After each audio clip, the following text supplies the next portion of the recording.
What's up? What's up? Ah, what's up? Oh man. Remember that? What's up? Now those were some commercials, man. What was there was that frog commercial too with the same well, I think it was for Bud Light as well. Didn't the frogs go like bird? Hold on. Frog Bud Light commercial. Budweiser. That's it. That's the one. So, dude, 1995. People got like a camcorder the size of a medical textbook on their shoulder, filming their picture tube TVs in order to capture this commercial. Bud. This little frog, he says, Bud. It's been, here's the comments. It's damn near 30 years later. I still think about this every once in a while. I was only 7 at the time. Genius marketing. This reminds me of when I was in school. There were some kids who used to always reenact this to disrupt class. When the teacher would look to see who was doing it, they'd stop. What? That sounds crazy, dude. Kids are so insane. I love this commercial and still remember seeing it during the Super Bowl. I was watching it at a party and we all got a good laugh about this. Having dinner with a bunch of my friends right now. They are just out of frame smiling like I am. Wise. Oh, just when you thought. We're only 7 seconds in to this 32-second advertisement and we've already gotten a little wrinkle. I thought it was just going to be a frog that says Bud, and then would you believe it? A second one comes in and goes, Wise. Bud. Oh, not to be outdone.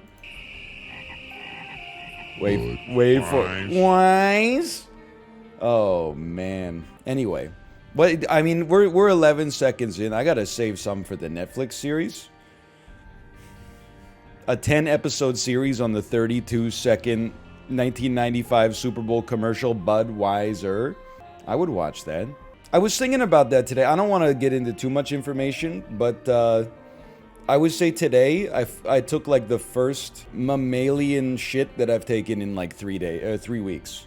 It felt amazing. It felt like I'd returned to Earth and I had a terrestrial poop, like the kind that I would not say it was a good one, but I would say it was like, if you saw it on the side of a country road, you would be like, an animal made that. For the last 3 weeks, I've been having just Ridley Scott, alien outer space bowel movements. Just stomach popping and gurgling and then like half bent over, rushing to the bathroom, clinging both sides of the bowl, going like, get it out of me! But this one was like it was like a livestock poop. Like I felt like I was an animal again, not like I had been infected with some kind of alien from a malevolent android whose motivations are not completely known.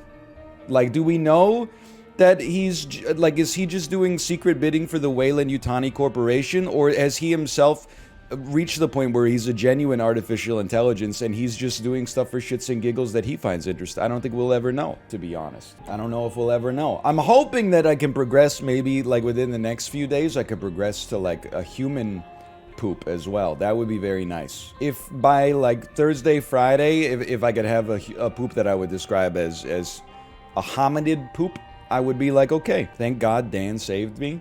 Okay, I know, like, it's harder to have like an inside joke when it's your health. This is no joke. Like the first time, at least, I don't know, probably when I was a kid, probably modern medicine saved my life a couple of times. I don't remember, but I had a lot of ear infections and stuff like that. Who knows what would have happened if modern medicine didn't exist?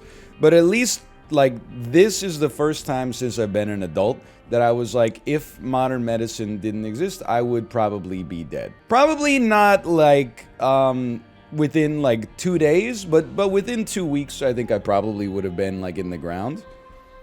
So I was very thankful for the existence of this hospital. What happened? Are you new here?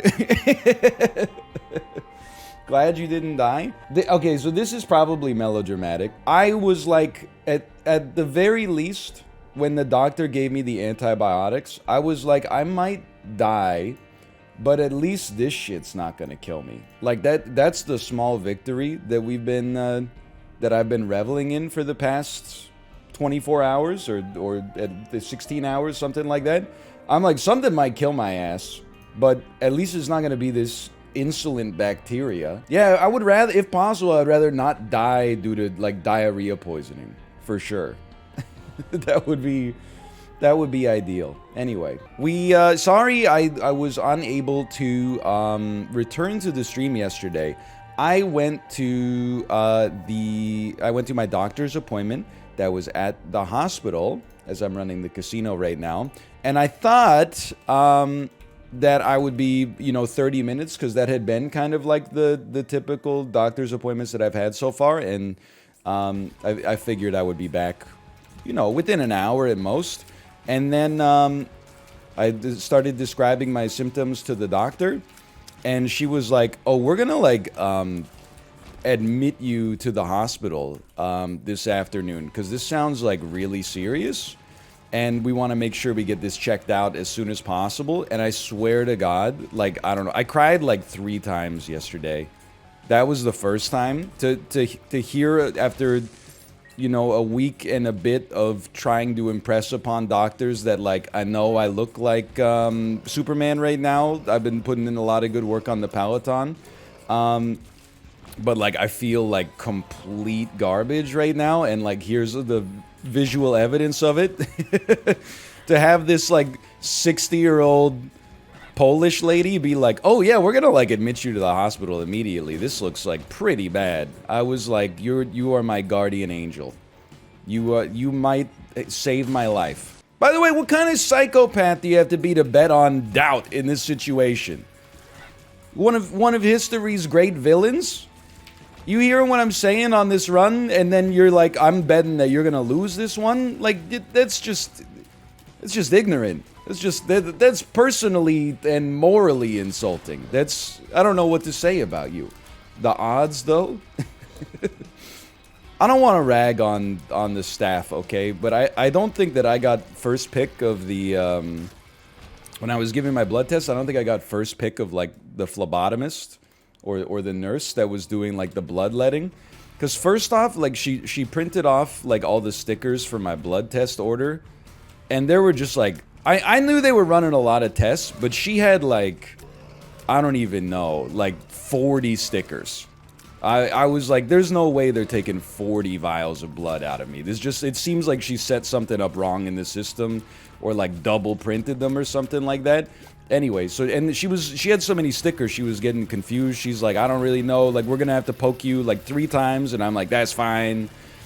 And then she's like, so she was talking about how they were gonna have to poke me a few times, and then she came out with 2 cups, and she was like, so I'm gonna need you to poop in this cup, and we're gonna give you, like, some tongs, and you can use the tongs to scoop up the poop and put it in this one, and then in this one, you're gonna poop, but you could use different tongs for this one. And I was like, I thought I was just getting my blood taken, like, nobody's really telling me where we're going at this one. And then you start coming out with 2 cups. Anyway, so we handled the cup situation. Don't worry about that. Then she poked me in one arm. I don't have a problem with needles or anything. She poked me in one arm. Oh my God, I'm so stupid. Took my blood, and I was like, that's fine. And then she's like, okay, we have to take a little more blood, so we're going to take it from the other arm this time, because it's like a different apparatus that they were using, I guess. So she tourniqueted my left arm, and then found a vein, and she was like tapping on it. And then she inserted the needle, and no blood came out. So she started, like, rotating the needle inside of my arm. And still no blood came out. And she said, oh, sorry, sir. That's not a vein. That's a tendon. And I said, oh, that's okay. No big deal. I mean, at this point, I was still like, I want to get every test that they could possibly run on me. So I wasn't actually that put out. I mean, I'm being sincere when I say I don't get, like, grossed out by by needles or the blood aspect of it or anything. So it was I was just like, this is going to be a great anecdote. And then after that, I had some blood taken. I had a CT scan for the first time in my entire life, which I always thought like a CT scan was like very, I thought the standards for a CT scan were like very rigid. Like I thought you weren't allowed to have like any metal on your person at all. And then they just tell me like that's an MRI. Well, like what? I don't know, man. I was just getting like freaked out because they were like, "Is your belt metal?" And I was like, "There's some metal on it." And they were like, "It'll probably be fine." It's just things you don't want to hear before you get into like a machine that's like the size of an entire room. And then I said, wait a minute, I have my phone in my pocket, is that okay? And then they said, okay, well, you know what, we're just gonna pull your pants down to your ankles, and as long as your phone's in your pocket, it'll probably be fine. They were getting a whole lot of mileage out of the word probably that did not serve to make me very comfortable as a patient. And then I just sort of like waited around for a while, and then my doctor called me and was like, hey, we got back some of the blood tests, and I think you're right. There definitely appear to be signs of infection, so I'm going to give you some antibiotics.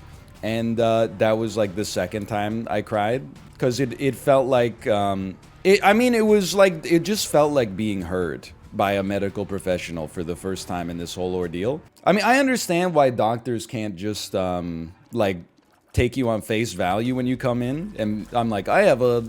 I don't go in and describe what I think I have. I go in and I describe my symptoms and try to lead the doctor to the conclusion that I've already gotten from WebMD, the way God intended. But we finally came to a shared understanding, and that felt pretty good. Yeah, we don't know precisely what it is yet. And again, I don't want to put the whole system on trial. The stool sample that I submitted on June 29th is still awaiting results. So, I'm not suggesting that the people at the laboratory are lazy, and that's like, I don't think there's like, they're having a bunch of like pizza parties or something like that. Well, my cups are just sitting there in their refrigerator or whatever, but like, I was kind of hoping that, within a week they would get the results back or whatever, but I guess they got a lot of other stuff going on, which is fine. Through this, I'm actually a little scared for my family doctor, because I've gained a little bit of strength back even after only like 2 doses of the antibiotics, right? Like I'm starting to feel like the little ember of my personality that was still a light inside of me is starting to grow again. Like Mike during the fire making competition on Survivor 42, I'm starting to feel it. It's picking up some twigs and some loose driftwood and stuff like this, some flotsam and jetsam. And I've said this, I apologize for if Bear's still here, I already went off on a rant on this in the Discord. I feel like I need to have a conversation with my family doctor and say, so like without being too rude, like, what are you for? And I mean it, again, I'm asking in good faith, but like, when I call you because I'm sick, your front office tells me that I can't have an appointment for 4 to 6 weeks because you're fully booked up. Okay, well, first off, that fucking sucks. I'm not saying you should be working like 26 hours a day, 7 days a week, but that certainly seems like you can't really be like, the standard of care that you would expect from a physician is very difficult to have there. If I can't see you for 4 to 6 weeks, like what do I then come and see you about? Only things that are like largely symptomless but could lead to, serious complications in the long term. I've been to the emergency room / urgent care / admitted to the actual hospital 3 times in the past 8 days. As a result of that, she was like, hey, we can fit you in for a telemedicine appointment at 9 a.m. on Thursday. And I was like, do you have anything earlier? And then they said, no, if you can't make that, it'll be another 4 to 6 weeks. And I was like, okay, fine, I'll take 9 a.m. Thursday. But like, if the only reason I was even able to get an appointment yesterday was because I was on like a cancellation list. Somebody canceled, and I was like, yes, I will 100% like fuck up my whole day to take their appointment. If I hadn't had that, I don't know, man. Like I don't know if I was going to be in rush hour 3. At the very least, I was going to have to go back to the ER and be like, you know, hey, hello, I think I'm dying. I think I like immediately need some antibiotics, and I know you're not going to believe me, but as of right now, I like my doctor. It's not really like my doctor that I'm mad at, but like I do want to talk to her and be like, so what are you, like, what is the proper use case for like a family doctor right now? Like, I'm happy that we have a place for our daughter to get her routine vaccinations and stuff like that.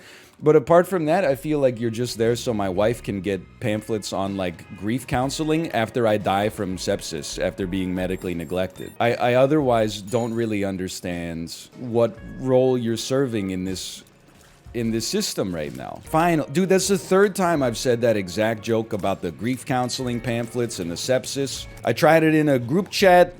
I got no response. Maybe people thought it was too macabre. I tried it in the Discord. I got no response. Maybe people thought it was too macabre. Or maybe they were like, oh, he's so pretentious. He knows what sepsis is. Finally, it found its audience. I had confidence that this joke had some legs. Even though it's not really a joke. I felt like I was, like, again, without being too rude, I was like, this can't be the way that they, like, designed the system. I, like, call my doctor's office. Hey, I'm urgently awaiting the results of some stool samples to see what kind of bacteria I have so I can get life-saving antibiotics. I was wondering if the results have come in. Oh, I'm just the administrator. I legally can't talk about your results over the phone. Okay, cool. Can I talk to my doctor then? Oh no, she's booked up for like 4 to 6 weeks. All right, well, I guess I'll fucking... Where should they send the death certificate then? Like, I don't understand.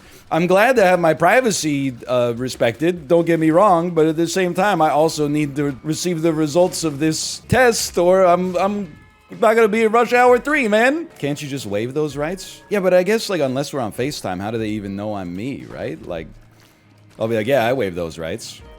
I might be the damn hacker. Yeah, I have... It's actually pretty modern. I have an app now from the British Columbian government that allows me to see all of my, like, medical records. So I can actually see, like, the results for my tests, but the tests... well, I mean, like, if you want to get into the true farce of things, okay? Like, I signed up for the app on, like, Saturday to see if I could get the results. And then in order to actually verify my identity, you have to record, like, a little video where you look into the camera and then you say your full name and your birth date. And then you smile, and then you repeat like a phrase that they give you, right? So I did all that, and then they were like, okay, we'll have someone review your application as soon as possible. Please note, if you did it on the weekend, it could take up to 2 business days after that. And I was like, okay, I guess I'll just fucking die. All right, I'm not trying to say you should make people work on the weekends, but I am like... I had to jump through like 70 hoops just to get this damn stool sample result back. No one will talk to me for any reason. And now it's going to be another 48 hours before I can even see the results to begin with, because somebody's got to verify that I'm really me. And I swear to you that this is not a joke, okay? Once I got my identity approved so I could see my results on the app, it was like, hey, because you just got approved, it can take up to 48 hours to get all of your medical records, like, indexed into the app. And I was like, all right, I guess I'm just the only person in British Columbian history who's ever, like, gotten acutely sick. I guess everybody else just gets sick, like, really slowly and predictably. And they're like, oh, my tummy hurts. I'm gonna sign up for, like, all this shit right now so that in 6 weeks when I really need the results, I can finally get them. Me, like an idiot, I was like, oh, I'm sick and I think I'm gonna get better, but tomorrow I'm actually worse, so like I think I'm gonna sign up for this stuff. Oh, it's a Saturday? You go fuck yourself. Oh, you wanted to not die? Then why did you submit your stool sample on a Wednesday? Are you crazy? A Wednesday? After 11 a.m., that means they're not even gonna touch the sample until Thursday afternoon, and then it's a long weekend, so everybody's gonna be taking the Friday off for Canada Day, which means we can't even possibly look at your stool sample until, I don't know, fucking August. It's just, I mean, I'm justifiably, I think, like a little upset. And honestly, like, America, don't think that you're like getting out of this unscathed, okay? Because Americans are like, and no offense, Bear Taffy, I'm not calling you an American when I say this, but in times of prosperity, America thought they had a monopoly on prosperity. They would legit, like in like 1998, like American people would say stuff to you like, hey, do you guys have like electricity in Canada? We'd be like, yeah, we got electricity up here. I know. We're pretty much like almost the same country. But now that like shit sucks, they also think they have a monopoly on misery. And it's kind of equally annoying, quite frankly, because you can never complain about anything without someone in the United States being like, well, at least it didn't cost you like $10,000. Well, that's true. At least it didn't cost me $10,000. But I did for a while think I was going to fucking pass away. So the money was like, don't get me wrong, it's nice that it was free. But the money was also like kind of a secondary aspect in my head where I was like, at least it didn't cost me $10,000. I don't know. I guess I'll have that extra money to spend on fucking corn dogs in heaven or something. Like, you know, things can sort of, you can have bad experiences like everywhere. Also, like, it's not about, I'm just like so annoyed. It's not about you. Like, I'm a dude that you like watching streams of. I'm sick in Canada, and people are like, well, thank God you don't live where I live. And I'm like, okay, who asked? Did anybody mention that at all? Except you? No. Like, I don't understand why are you bringing it up? So anyway, like, that's that. And I don't know, you know, I do appreciate, I got a lot of people, holy cow, that were just, I mean, like, I think in my opinion, they give sympathy the right way. Which was like, hey, hope you get well soon. And then I got a lot of messages that I like did not know how to interpret. For example, here's a message that's not nice to read when you're in the hospital, although I can understand why you might think it's nice to have written it. Hey, this man's videos have been a part of my life for 8 years. I don't know what I would do if something happened to him. Well, I appreciate that comment. I would be fucking dead, but I'm sure like it would be really hard for you to find like another Twitch streamer to watch. I'd be like, I'm gonna endeavor not to die for like my own personal reasons. But also, I'm like, if I could stay alive so that you don't have to change like the YouTuber you're watching, that would be cool too. At this point, if you die, we can just start watching videos from 2010. I think you've missed the point. Is that like when you're in the hospital and people are talking about the fact that like you might die, filtering it entirely through the selfish lens of like, oh no, I won't get fresh content makes you sound like kind of a, I don't even know. I don't want to use a word that I would regret using because of its severity. Maybe you have some sympathy for the fact that like I would be dying or, you know, my family would be left without a husband and a father or something like that. That would probably be where it would start. Or the other comment that showed up a lot where I was just like, I don't know, rolling my eyes was like, hey, Anel, get well soon. I had food poisoning in 2017. Kept me in bed for 3 days, so I know what it's like. And I'm like, you don't, what is this like, what existence do you have where like somebody gets like really sick and you're like, you know what, this is a great opportunity for me to reciprocate with a story where I was not really that sick at all. I don't understand. That happened to my buddy Eric. Well, it happened to my buddy Eric too. I'm just like, oh, I'm stupid. Hold on, that was not a, we should have taken the tears up for sure. I mean, like there was some moments for sure when I was reading the comments where I was like, this is like a damn living wake, and I was like pissed off. Like, I am not reading these comments and I'm like, oh, I feel like appreciated. I'm reading these comments and I'm like, well, now I'm definitely not gonna fucking die because like 25% of people are insanely insufferable about it. I'm like not gonna die out of spite. At least I'm gonna do my damnedest. I couldn't believe, dude, I was like losing my mind at the comments that were like, I've been watching this guy for so long. If he died, I don't know what I would do with myself. I'm like, I don't know what I would do with myself either, shithead. I'd be fucking dead, you idiot. Like, I get it, you know, you're filtering it through your own lens of like how it would impact your life. That's fairly natural, but like, don't say it on the subreddit of a man who's still alive, having a damn CT scan at the hospital. Oh man, it would be really hard for me to not have new Isaac videos if he died. I hope he stays alive for that reason. Thanks for the Thanks for the empathy. I really appreciate it. Did you lose any weight through the whole ordeal? Well, that's, dude, also, people were saying some fucked up stuff in the thread. There was like a week ago, I made a comment that was like, I looked at myself in the mirror on the way down to the parking garage, and I was like, buddy, you do not look good right now. And then like so many people in the comments were like, lol, you look like completely normal. Hey, Carl, thank you for the gifted subscriptions as well. Thank you. And then, like, in the thread, people were like, he's lost a ton of weight recently. And then, like, replies were like, holy shit, he looks like a fucking ghost. I was like, nobody was putting that shit in Twitch chat. In Twitch chat, everyone was like, lol, you look normal. On Reddit, people were like, he's so pale, he blends in with his damn wall. And I'm like, well, that's normal for me.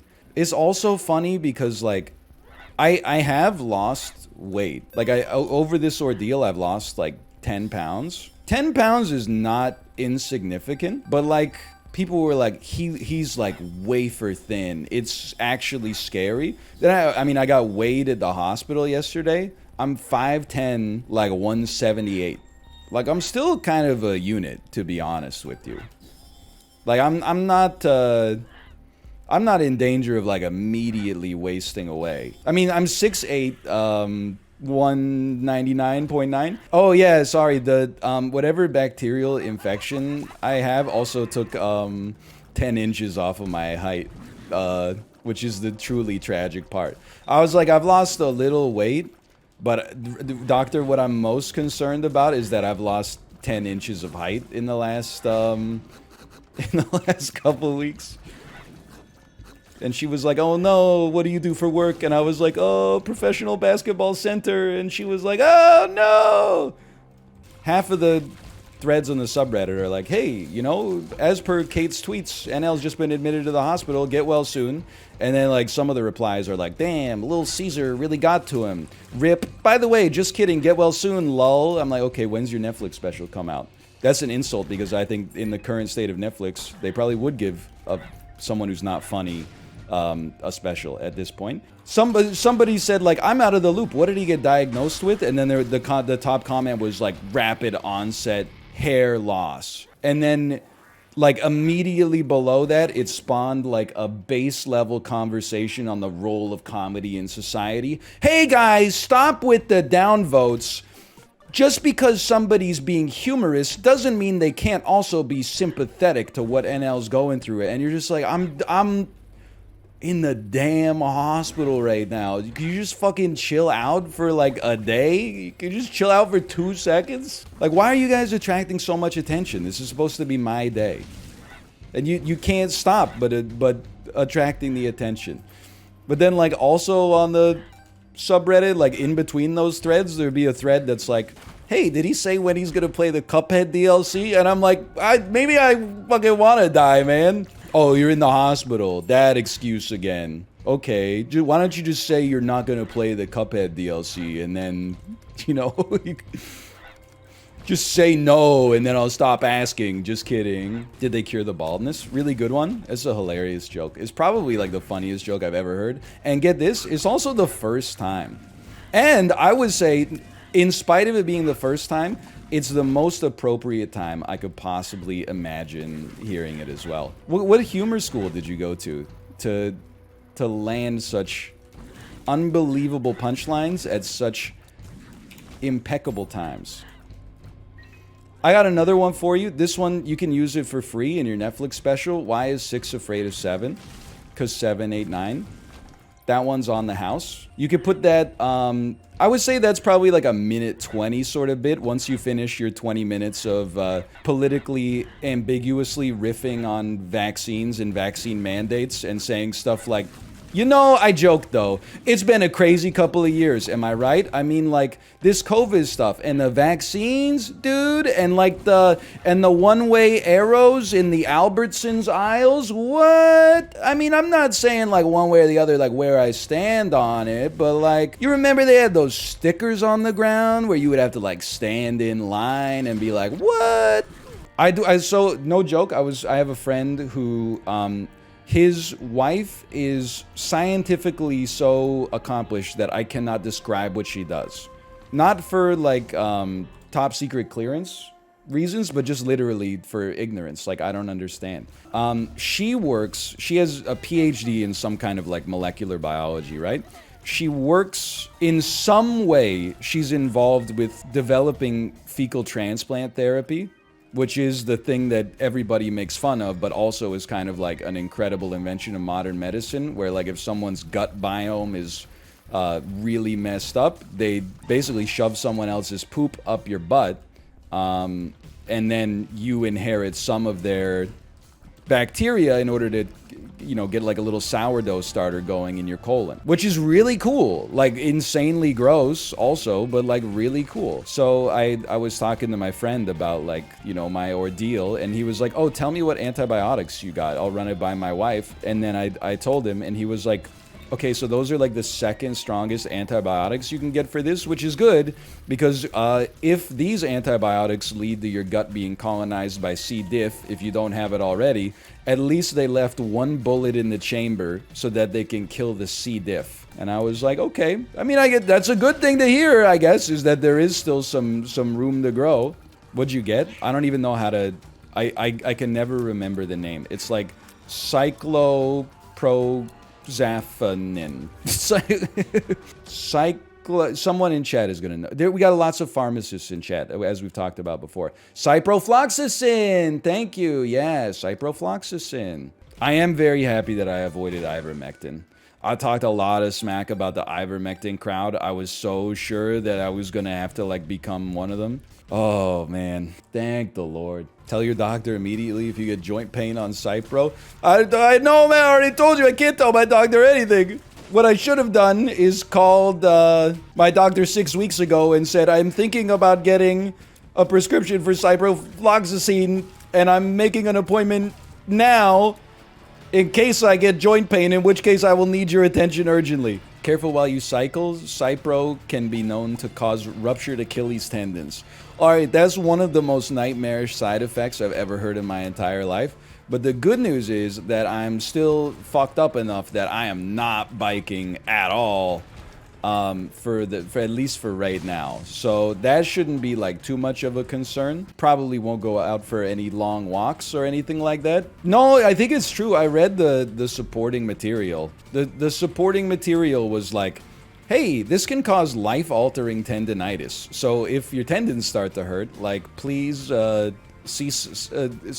cessate using the medication immediately and then talk to your doctor. I have heard that ciprofloxacin has been known to cause the stanky leg, but like on the spectrum of constipation, diarrhea, you know, constipation on one end, diarrhea on the other end, I would really rather have the diarrhea, for sure. I would much rather have like too much coming out, but at least it comes out easy, than have like too little come out, but feel like you have to go, and maybe you're even in like physical pain as a result. Which is why I keep getting so annoyed when my mom keeps asking me if I got H. pylori, because she had H. pylori like 30 years ago. She's like, I could have given you H. pylori, and then it's like, it can stay dormant in your stomach. Oh my god, I got hit. Because then, like, I looked up the symptoms for H. pylori. Like, the #1 symptom of H. pylori is constipation. And I'm like, Mom, I might have H. pylori, but it's not what's dominating the ecosystem right now. Hold on. Because people are saying, do you have a bacterial diagnosis yet? I don't yet, but in theory, like, it's possible that any second now, the results of my first sample will come out. Let me go check my government approved iPhone app. I've also, like... When I first logged into my health records, it was like, I had like 10 tests in my entire life. And then I've added like 7 pages to my records. Oh, microbiology lab results, order status pending, June 29th. That should only take a second. I'm not a doctor, okay? But like, I was a little annoyed when I was at urgent care a week ago.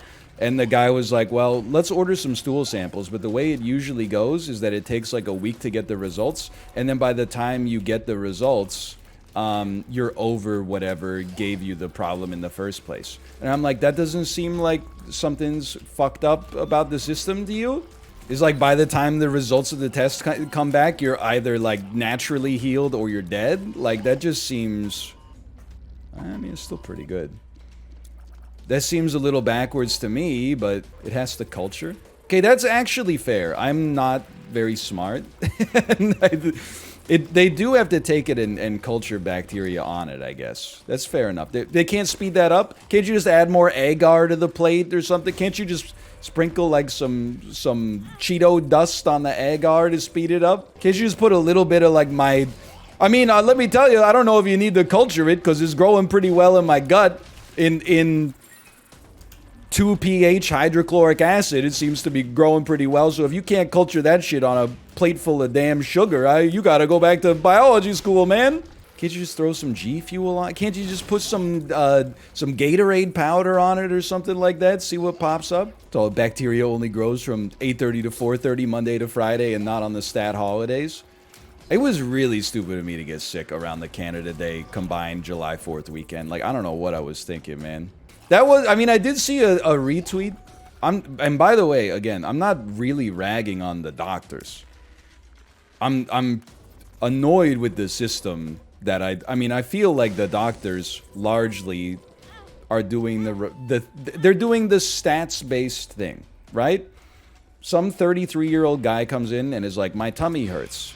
They're like, well, you know, odds are, I've looked at 10,000 cases like this, 9,995 of them was like, you know, he drank too much White Claw and he just needed like a week to sort of sort himself out. So I understand like where they're coming from, but so it's a little annoying as well. Sure, yeah, also a little annoying. I'm eating, FYI. That's cool, you know. You have control over that, and you could turn off the stream, you could stop eating. Either one is fine, really. It's all about you. It's always about you. Could you please stop talking about your health concerns? My Uber Eats driver just arrived. Just letting you know. Haha. I don't care. Live your life. You gotta make the decisions that are right for you, okay? It's like you just got a 3-piece chicken tender from White Spot, right? Or Triple O's. You're at the Canucks game. Some dude gets his neck sliced open by a skate. Refs, I'm eating.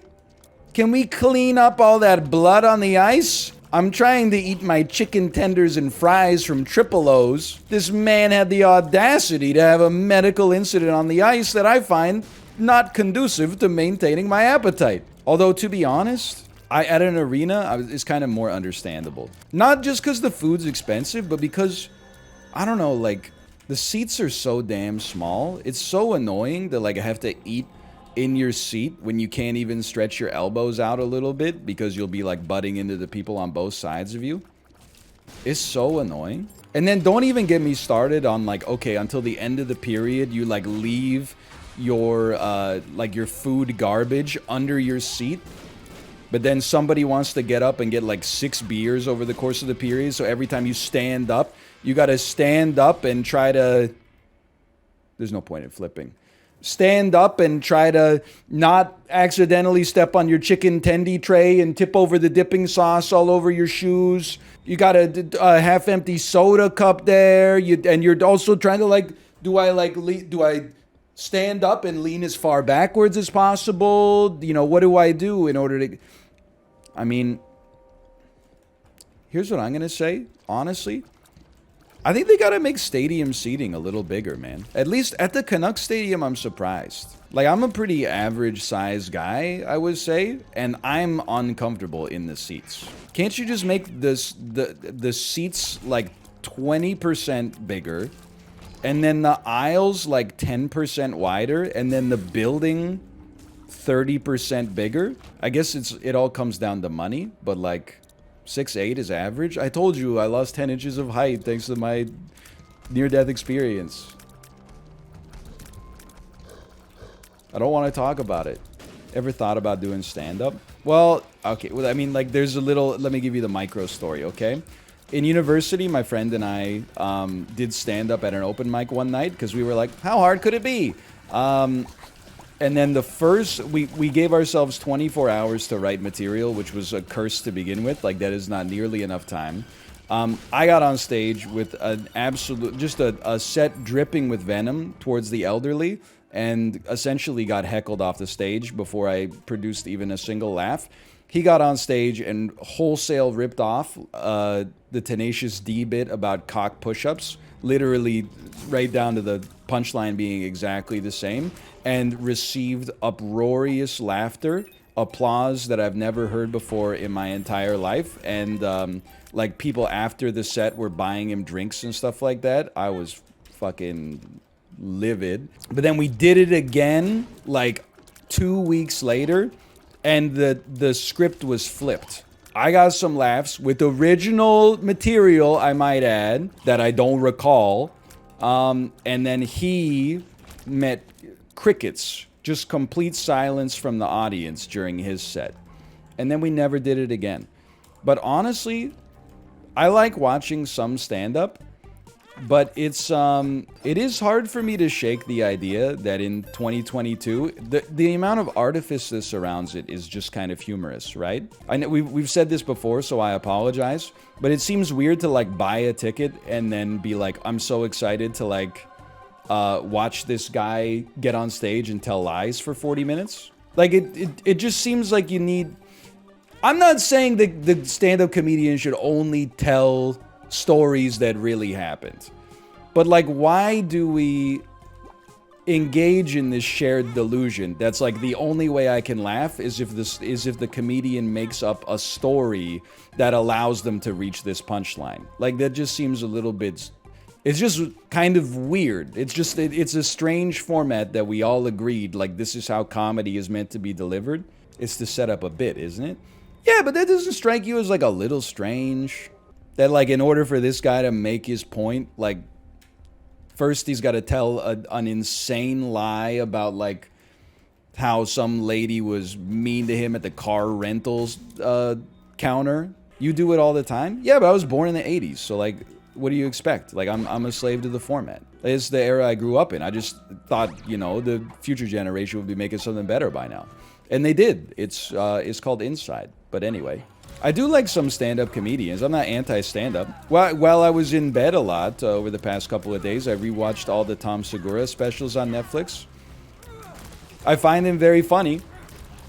But I will, and again, maybe this is like too much of like this is like a forehead comment, but like the things I like the least about the Tom Segura's stand-up specials is when he was like, this happens to me like once a month at hotels. And I'm like, no, it doesn't. Instead of making up the story, can't you just be like, hey, I like thought of a funny joke in my head? Imagine there was a guy that like did this. I would be like, oh man, if that guy existed, that would be really funny. But that's basically what they're doing. But instead of doing that, they're like, you know, I was at the budget car rental kiosk the other day, and there was a guy, and I swear to God, he was doing the thing that I imagined that a guy was doing. And wouldn't it be funny if it happened? But now I'm pretending it really exists. And then it's like, in the audience, they're like, everybody knows a guy that is kind of like that, but not exactly, because this exact guy doesn't really exist. But if he did, it would be this guy that I know. I'm not following this. We're deep in the comedy tubes right now, okay? I mean, I'm not saying it would be the guy at a stand-up show that is like, you know, that didn't happen. You know, you sign like a contract when you show up. That's like, just so you know, the person on stage is going to be telling some white lies in order to get to their meandering punchlines that maybe make you laugh or make you think a little bit. You know, you got to suspend your disbelief slightly, which is fine. I mean, again, it doesn't have to be true to be funny. Like, for example, Chib's statement, wait, wasn't Denzel Washington that U.S. president who got killed? That's not a true statement, but it is very funny. Comedy it's weird, man. Like, things that make you laugh is very strange. I still think one of the best off-the-cuff jokes I ever made is that, like, you know, all millennial jokes they're like 17 paragraphs long, and they start with like a premise that you agree upon, and then they end at some like ridiculous punchline hedged in wordplay or something like that. And then every Zoomer joke is like a jar of peanut butter, but they switch the P and the B, so it says peanut butter. The peanut butter just coming in off the top of the dome piece was like, That was a moment of divine inspiration for me. And I'm not even, just to be clear, I think peanut butter is like way funnier than like the average millennial humor, which is like there's like 2 millennial jokes I see all the time on Twitter that piss me off. One of them is, and they both have the same format, and the format is why they piss me off. They pretend to be real stories or like essays. So they'll make like 17, like 1 of 17. You won't believe that this really happened to me today. And then at the end of it, it turns out they rug pull you and it was all just a meandering way to get to like a single pun. Fucking kill me. And then the doctor said, well, that's it for all intensive purposes. And I was,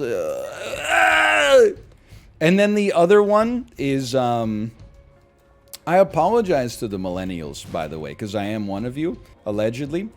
At least in age, if not in spirit. The other one is endless quote tweets, where like somebody will make a quote tweet, and their text will be like, this is so true. And then the thing that they quote tweeted will say like this. So much this. So then you click on the thing that they quote tweeted to see what they're saying so true to. And then it's a quote tweet of a quote tweet that's like, so much this. Oh my God, someone finally gets it. And it's like an endless quote tweet chain of like hundreds of idiots over and over just going like so much this just to like irritate you. And you're like, wow, it's hilarious. It's about as funny as when like, you know, the marketing intern accidentally uses CC instead of BCC, so like everybody gets to see everybody else's email address, and then you start getting reply all by like the most annoying people on the planet. LOL, somebody losing day job for this one. Who did this? LOL. Hilarious. Hey millennials, fuck you. No more bullshit. Based. What kind of humor is It's Morbin time? I don't know, man, but I still find it slightly humorous at the very least. I find it very funny that they have to like... Dude, you know, have you seen all the hand-wringing online about the teens going to see Minions in Suits? I read a thread that I don't have to tell you where it is once I tell you what the replies were like. I read a thread that was like, oh, like AMC or Regal Cinemas have started banning teens in suits from seeing Minions. Okay, so why are they banning them? Because there's some troublemakers that throw bananas at the screen. Okay, you shouldn't be throwing bananas at the screen. Full stop. Top comments in the thread, social media is a cancer. One day they'll analyze TikTok the same way they analyze cigarettes and hard drugs for the effects that it has on the mind. Bro, is 16-year-old boys wearing suits to the Minions movie? How fucking old are you, idiot? Shut up. We got real problems going on in society. Is a child wearing a suit to see a children's movie in the theater, and you're like, ugh, I hate society. Well, you find out what adults are doing, dipshit. It's literally meaningless. Like, it should have no impact on your life whatsoever. It's not like you were doing better shit when you were 16. Don't be ridiculous. I was 16 there with you. People were like, you know, putting lighter fluid inside of a cantaloupe, lighting up a little wick, and then hitting it with a baseball bat. People were just burning the seats on the school bus for absolutely no reason. That's Pog, though. I'm just saying. I 100%. I think if I was like 16 in 2022, I would be going to see Minions in a suit. That just seems like my unique brand of humor. It's kind of wholesome, honestly. As long as you're not throwing a banana at the screen. If you're just going to the theater in a suit, if the joke is just that you're seeing a movie that is not worth this level of formality, and then you go see it with a bunch of other people wearing suits, and you cheer and you applaud uproariously at the end, and then otherwise you're not that disruptive, then live your life, man. That sounds funny as hell to me. I did also, you know, I was on baby sleep duty last night, so I was reading a little bit of shit mom groups say. is a post that got me laughing pretty good. That was like, hey, just so other moms know, in the new Minions movie, The Rise of Gru, one of the villains appears to be a Catholic nun, just in case that's the sort of thing that would bother you. And I was like, thanks, good looking out. Appreciate it. Can't escape from the damn leftist Hollywood agenda, man. One of the villains in the new Minions movie appears to be a nun. She did not say is a nun. So I don't know if it's like Gru in a nun costume trying to fit in or something like that, but she has the appearance of a nun, just in case that's the sort of thing that you don't want to expose your child to. There was another post that it made me, dare I say it, it made me cringe a little bit, but this mom was like, found these in my son's closet. He appears to have a serious case of amnesia when I ask him what they are. Does anyone know what this is? I'm very curious. And then it was just a picture of like 10 different shoe lifts in order to make you appear to be taller when you're wearing shoes. And I was just like, oh man, that had to be like a really traumatic moment for the kid when the mom pulled out his Ziploc bag full of shoe lifts and was like, excuse me, what the fuck is this? She probably thought it was like gang paraphernalia or something like that. He was just like, Mom, I'm just sensitive about my height. That's disappointing. That's a scary, well, not, it's just a sad thought. Holy cow, honey, that we kept all the good items at the bottom just as a joke. She probably thought you used them to roll joints. Dude, it actually made me like, I was very appreciative of the relative sanity in my life growing up. There were other people in the thread that commented like some of the most insane things I've ever seen in my life. Like, for example, one person was like, my mom was like this. When I was 6 years old, I came home from school and I had a straw, and she asked me, is that straw for doing cocaine? To a 6-year-old? That, like, in the first grade?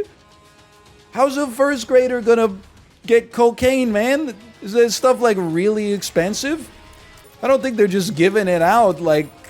Well, in Vancouver, maybe. I don't know. We'll see how this next municipal election goes. Am I right? Oh, man. Also, like, I love the idea that, like, if your kid has a straw, the number one thing is, like, let me guess, cocaine. I'm such an idiot as a parent that I would probably be like, let me guess, you consumed some kind of beverage with this thing. Let me guess, you shoved this piece of beverage paraphernalia into like a cup and then sucked on one end of it until the soda ended up going into your mouth and then you drank it. But I guess there's some astute parents out there that are like, let me guess, cocaine straw. I don't even think you use a straw for cocaine. Don't you use like a rolled up $20 bill or something like that on a glass table in Paul Simon's apartment? It's got to be 100. I don't know, man. I'm not familiar with this part of the ecosystem. You can call me Al? Oh, you can call me Al. Just don't call me late for dinner. In a movie, I've never seen someone use like a McDonald's straw to take cocaine. Holy cow. That would be actually very humorous. Now that, you know what? It would probably save your back some work because you wouldn't have to lean down so far. I think you'd have to generate like quite an inhalation, though, in order to get it up the length of the damn thing. Holy cow. Let me guess, cocaine straw. Hey, you're live, by the way? I obviously have never done cocaine. I'm going to get banned for making a joke about how funny it would be to see someone do it out of, like, one of those crazy straws with all the loop-the-loops in it. This is not a joke. I was at a party once, and, you know, we had probably consumed enough beers to be very, very unhealthy. So I'm not making this argument from a health standpoint.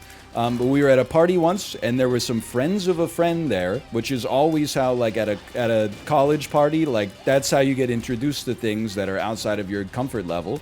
And I remember we'd been talking to these guys for like a couple hours, and they were like, hey, we're going to go do yayo in the bathroom. You want to come? And I was like, no, thank you. And then they went into the bathroom, presumably to do yayo, which I later looked up online, found out is a slang for cocaine. They went into the bathroom to do whatever their plan was, I guess, and I just left. I know it was like a mom get me out of here, like they're doing yayo in the bathroom sort of moment, but I was like, I'm gone. I'm removing myself from the situation.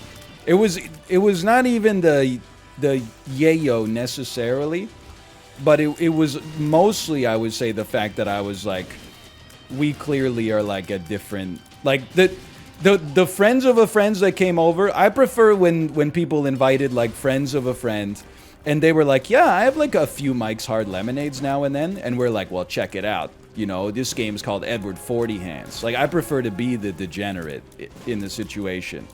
When the friends of a friends come over and they're like, hey, do you want to do some drugs that you only see in the movies? I'm like, I gotta get out of here. I'm scared as hell, man. Okay, somehow this run worked. You ever go to like a college party and somebody brings somebody in their 40s? That's how you know you should leave as well. Any 40-year-old that would come to a college party is not to be trusted. Not just for like Monka-S reasons, but they are going to show up with drugs that old people do at a young person party. This is a recipe for disaster. We had a housemate who grew up in the hometown that I went to university with. She invited her friend from high school who was like 20. And then she was like, hey, this is my neighbor who was like fucking 47 years old. Is it cool if he comes? And I'm like, well, he's already at like the fucking door. So what am I going to say? Like, no? Anyway, that was not a great night. It was just weird. He was probably 32. Dude, he had Thanos wrinkles, man. Okay. We won. Let's do another Isaac run. We're kind of on a wave right now. He looked like Josh Brolin. You're going to tell me he was 32 years old? It's madness. He did not have the Infinity Gauntlet, but he did have many Ziploc bags full of things that I was not comfortable having inside of my house. It was not Josh Brolin, okay? This was not Los Angeles. Shoeless. He was like, you guys want some of these? I got 1 inch, 2 inch, 3 inch, 7 inch. You ever see the TikTok about how to make $1 million a month, and one of the steps was own and run an online casino? I'm telling you, dude, the TikTok rise and grinds generation, they're doing some good stuff. I saw one of like the funniest TikToks. It had to be over a year ago now, but I don't think I mentioned it.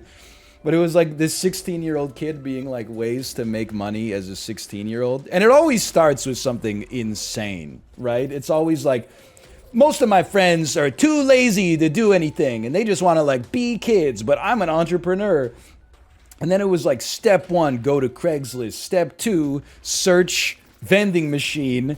And step 3, this is what you're gonna look for. And it was like those old red vending machines with like a glass cylinder on top. And he's like, you could probably find like an 8-rack of these old vending machines for like $250. Okay, so then he bought the 8-rack of the glass cylinder vending machines.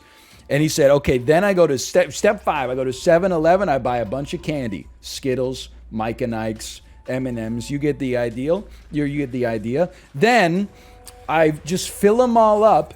And then I like put the price tag on it. It's 25 cents for each like handful of candy. Then you're going to call around to like local business parks and office buildings and see if they will let you put your candy vending machines on their property. And I'm like, well, I'm starting this. I already had about 10 problems with this to begin with. And I've just got another one for you. But then he's like, finally, he got to go into some business park or something. And he was like, so I set this up. And then every week I just come in and I collect my quarters. And I'm like, dude, don't fuck with us. Okay? I'm 33 years old. Don't tell me every week I come in and collect my quarters. Show me the footage. I guarantee you show up there once a month, you crack that shit open, and there's like 75 cents in it because like one dude had really low blood sugar one day. That's it. There's no way, pardon me, I'm not suggesting that like you're suggesting that every single one of those would make you like $1,000 a month, because that's insane. I understand that what you're probably suggesting is that if you get like 50 of these, then you could start to make a reasonable like part-time salary or something like that. But come on, you know, as nobody's used, especially in the era of like perma COVID, nobody's putting 25 cents into a glass cylinder to get some damn 6 Micanites or something like that, and probably also get like hepatitis B. Nobody's doing gachapon loose candy anymore, kid. Sorry, the business has passed you by. It's a great entrepreneurial idea, provided you were born in the 1890s and were able to execute this shit in the 1910s. But long story short, I don't know how that's gonna like work for. I don't know how that's gonna work for him. I will say, can I give you like a social anxiety moment? I'm in a hospital. They tell me to drink lots of fluids. So I go to the vending machine, I buy myself a can of apple juice, okay? But then I say, there's no place in this hospital where I can drink a can of apple juice because I gotta take my mask off. So as soon as I take my mask off, someone's gonna be like, hey, put that mask back on. You're in a damn hospital. And I gotta be like, sorry. So I just went to the bathroom and then took off my mask and chugged the can of apple juice in the bathroom. And then threw it in the garbage, and then put my mask back on and left. I didn't know what else to do, man. It's a perfect crime. I didn't know like what I could do. What else are you supposed to do in that situation? Just drink it next to the vending machine? With my mask off? Are you crazy? They're gonna send me to the damn chokey. Go outside? Yeah, but then when you go back inside, you've got to go through like an interrogation to get back in. It's like some 75-year-old lady is like, do you have an appointment today? I've already been through it like 10 times. And I'm like, well, I had an appointment today, but then I also was admitted to the hospital. Pull mask down, sip, put it back up. I'm not a sipper. I mean, I chugged that can of apple juice in like less than 8 seconds for sure. Enough talk. It's time to chug. It's time to chug! No. It's sipping time. Should have just drank it through the mask. Another awkward moment. The doctor said, I have to take a look at your throat. I said, do you need me to pull my mask down? I know, like, the answer is obviously yes.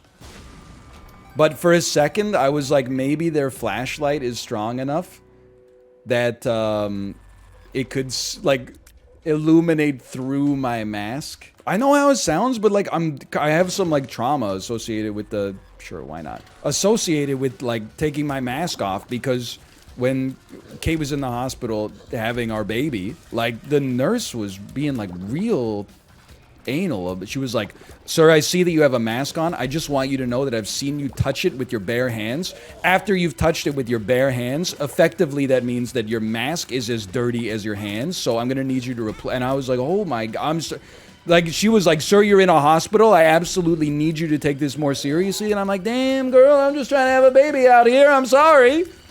But that, okay, you're right. That was 2020. Like, it was a slightly different era in terms of how we were dealing with things, for sure. Where did that nurse go to school? I don't know. Later, it did come out that there was a fake nurse in the Vancouver hospital system who had just been pretending to be a nurse for like 10 years. And I saw her photo and I was like, I don't think that that's her. But it could have just been like she could have done something with her hair. She was a fake teacher at my school. It was like a big news story. It was like 30 people brought charges against her. They're like, yeah, I was about to die in the hospital, and then it turns out my nurse wasn't even a nurse. She was just like a lady. Wouldn't she be like a real nurse if she faked it for 10 years? It turns out in the eyes of the law, the answer is no. They're apparently pretty serious about the qualifications that you need to have in order to be like a real nurse. Yeah, I don't know. I feel better today. There's no doubt about that. I'm not an idiot. Like, I know... Oh my god. The antibiotics are like... They don't work immediately. Like, you know, it's like shaving your chest, you know? You're not gonna get all the bacteria on the first or the second dose. You know, that's why I've got 14 doses here. But I'm a little bit picked up here. I'm feeling a little bit picked up for sure. Yeah, you got to take the whole thing. Yeah, I know. I'm done with the medical concern trolling. NL, antibiotic resistance is a very serious thing. Yeah, I know. I know. Please make sure. Don't. You absolutely have to run the whole course. Yes, I know. My pharmacist told me that as well. I'm going to follow my pharmacist's advice on this. How'd you have diarrhea for 3 weeks and not die? Now, this is where you're going to have to allow me some egocentrism. I honestly think that I have a stronger will to live than the average person. I guess in a way I am suggesting that I'm built different. Like especially when it was at its peak, when I was having diarrhea like once every 90 minutes, I was drinking like a pint of water every time I went to the bathroom. I think a lot of people would simply have chosen to die. They would have been like, that's an uncomfortable amount of water to drink. I'm just going to skip a couple of waters, and then they would be dead, I think. I refused. I said, I don't want to die. Every time I've gone to the grocery store, I've bought, like, you know, Gatorade. Is it in you? I bought apple juice. I bought apple juice thinking it was apple juice. Actually, it was peach juice. Whatever. Drink like 1.5 liters of that shit a day. So that's how I didn't die. Is basically I at least refuse to die of dehydration. That's maybe an oversimplification, but you could have also just held it in. That's the other thing I didn't mention. But yeah, I guess you could have just been like, I really have to go to the bathroom, but I'm just like not gonna do it right now. Because like I think I've gone too much. Did you drink tea too? I'm gonna need you to shut up immediately. The people say, oh, why didn't you just eat rice? Ooh. Did you drink some tea? Did you try the go mad diet? This course of medicine and treatment is a huge dub for modern medicine. I'm dedicating today's stream to the existence of the modern medical industry. I had a CT scan yesterday. You think a caveman ever got a CT scan? I don't think so. Damn machine was talking to me and everything. It was going like, hold your breath. Breathe normally. It was the damn future, man. It was like being at Epcot. Then my doctor called me with the results and was like, they weren't conclusive. And I was like, all right, maybe modern medicine still has some room to grow. But I appreciate the attempt at least. They did CT scan that mummified caveman. We produced the one sound that we thought it could make. Classic. Great bit. Can Chubby Emu make a YouTube video based on your struggle?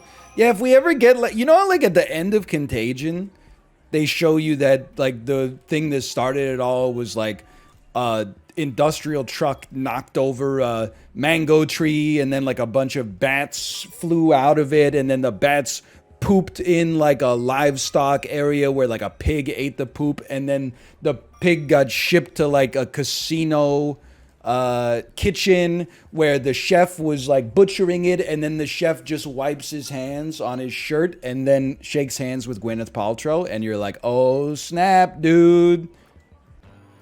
If we ever get to like reverse engineer what caused this, then absolutely. You have my permission. This man accidentally ate a cat turd. You won't believe what happened next. Did they give you an idea of where it came from? I don't think it's like what they do. I think I need to hire like a cop for that. I don't think it's like, and the bacteria had barbecue sauce on it. It's got where the stool sample returned a strong positive for the marker known as barbecue sauce. But my baby is fully Peppa Pigged right now. Like, she does not want to talk about Sesame Street. Although last night before bed, I didn't tell my wife this yet, but last night before bed, she started telling me an outlandish series of lies. She said, "Daddy, I saw Elmo today." And I said, "Oh, did you saw Elmo today on the TV?" And she said, "No." And I said, "Where did you see Elmo?" And she said, "In my room." And I said, "Did mommy see Elmo?" And then she very deftly said, "No." And I was like, okay, because I could have cross-referenced that pretty quickly. And then I said, did, like, she was holding an elephant stuffed animal. I was like, "Did elephant see Elmo?" And she was like, "Yes." And I was like, damn, she's good. Then I said, "What did Elmo say?" And she said, Elmo's song. And I was like, great answer. For anybody that's not familiar, Elmo on Sesame Street sings a song that goes, "This is the song, la la la la, Elmo's song. La la la la, la la la la, Elmo's song. La la la, la la la la." It's a good one. And every time it comes up on Spotify, it pisses me off. Because Elmo sings a whole verse like that, right? It's all just la la la la. Big Bird's there too. He goes, "Let me try. This is the song, la la la la." Big Bird's song, and then I swear to God, Snuffleupagus goes, "It worked." And I'm like, yeah, of course it works. It's just the la la la la. Oh, it's the same damn words. Of course it works, Snuffleupagus, you idiot. This is the song, la la la la, Snuffy's song. I like it. Anyway, apparently it's like, I know how this sounds, but it's like a good, it's a good sign when a toddler is able to lie. It's like indicative of a milestone in their social development.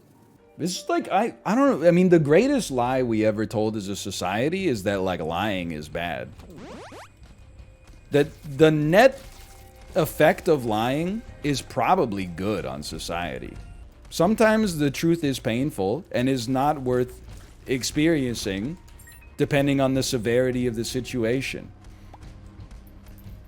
Like, if your friend comes to you and they've already bought a dress and they say, "Do you like it?" What are you gonna say? No. They obviously like it. They already bought it. The barrier to them returning the dress, the only thing they're going to get out of it is store credit anyway. Nobody's going to give you a full refund for clothes in cash these days. Are you seeing the economy? You just say, "Wow, that looks great." Maybe it's a weird take, but I feel like in general, most lies are probably good. Like, they probably produce a net positive effect on society. Your mother-in-law spends all afternoon cooking you a food. You eat it. It tastes bad.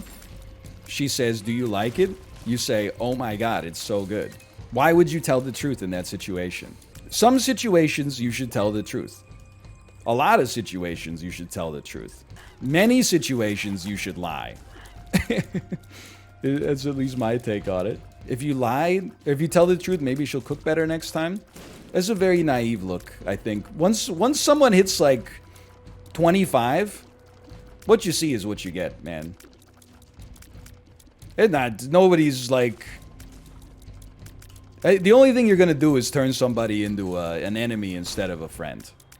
So, you know, in this mother-in-law situation, my mother-in-law is, like, 63 years old. If she cooked me something and it didn't taste good, and then I said, like, "Oh, it tastes horrible," the only thing I'm going to do is hurt her feelings. It's not like she's going to be like, "Thank you for your prompt and honest feedback, Redditor. I'm going to enroll in a cooking class immediately in order to solve this perceived problem with my life, because I got fucking nothing else going on ever. So I really appreciate I understand that life, basically the pursuit of life is to just constantly be ironing out your flaws at all times and never actually have time to enjoy yourself. So I appreciate you adding another thing onto my already incredibly cramped to-do list." No, you psycho. You just say, "Wow, this is really good." And you move on. Yeah, you honestly, like, say, "Thank you for making me food." It's a vibe to not be having to cook for myself. Wow, this is really good, but next time, why don't you add more salt? So my mother-in-law, born and raised in Korea, moved to Canada when she was in her 40s. She cooks me some Korean food for lunch. And then me, a white guy, lived 1 year in Korea, takes one bite, and I'm gonna be like, maybe a little more gochujaro next time. You listen to yourself for like 2 fucking seconds? That's insane. I'm not gonna do that. I think you need to add more melchi next time. You just say, that tastes delicious. Thank you so much. And then what do you do if she cooks it for you again? You fucking eat it and say, wow, that's really good. Because you're like an adult. Maybe you gotta eat that shit like once every 8 months for the next 20 years. If it bothers you that much, you just eat as much as you can, and then you go to McDonald's drive-thru on the way home. Welcome to adulthood, motherfucker. Strap in, you got like 60 years of this shit. It's a marathon, not a sprint. You go around telling the truth to everybody. You trying to speed run adulthood? I wish you the best of luck. Let me know how that works out for you.